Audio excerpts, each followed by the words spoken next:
Musik petualangan yang ringan dan penuh keajaiban dimulai dengan lembut. Di sebuah desa kecil yang tenang, hiduplah seorang anak laki-laki bernama Elang. Usianya baru 10 tahun, tapi imajinasinya seluas galaksi Bima Sakti. Setiap sore setelah PR-nya selesai, halaman belakang rumahnya berubah menjadi medan pertempuran antar galaksi, hutan terlarang, atau markas rahasia. Senjata andalannya, sebuah ranting pohon yang ia anggap sebagai pedang laser terhebat di alam semesta. Hodoain seperti Mozek Elang sedang berada di tengah misinya. Ia sedang menyelinap di antara semak-semak mengintai monster bayangan yang diciptakan oleh teriknya matahari sore. Tiba-tiba, dari atas langit terdengar suara siulan aneh. Bukan siulan burung, bukan juga suara pesawat yang biasa lewat. Suara itu semakin kencang, seperti benda logam yang bergesekan dengan atmosfer, diikuti dengan dentuman keras yang membuat tanah sedikit bergetar. Brak! Elang terlonjak kaget. Ia mengintip dari balik pohon jambu besar di ujung halaman.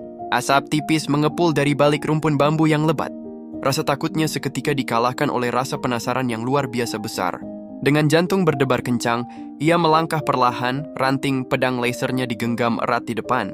Saat ia berhasil menembus lebatnya bambu, matanya terbelalak.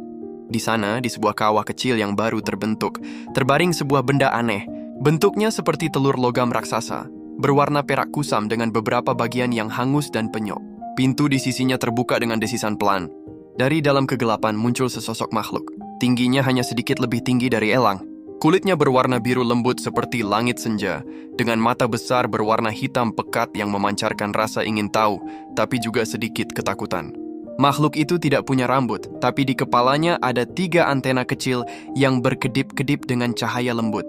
Elang dan makhluk itu hanya berdiri di sana, saling menatap dalam diam selama beberapa detik yang terasa seperti selamanya. Elang menurunkan rantingnya perlahan. Ia tidak merasakan ancaman apapun. Justru, ia melihat makhluk itu sedikit gemetar. Dengan ragu, Elang tersenyum. "Halo, sapanya pelan." Makhluk itu memiringkan kepalanya. Salah satu antenanya berkedip lebih cepat. Lalu, dari mulut kecilnya, keluar serangkaian suara aneh, seperti campuran bunyi klik dan siulan lembut. Elang sadar mereka tidak berbicara bahasa yang sama. Tapi, bahasa isyarat adalah bahasa universal, kan? Ia menunjuk dirinya sendiri, Elang. Lalu segera ia menunjuk makhluk itu dengan tatapan bertanya.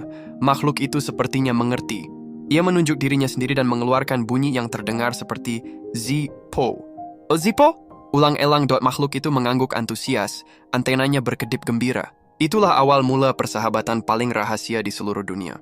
Setiap sore, halaman belakang rumah Elang bukan lagi sekadar tempat bermain, tapi menjadi tempat pertemuan antar planet. Elang mengajari Zipo cara bermain petak umpet, menunjukkan koleksi komik superhero-nya,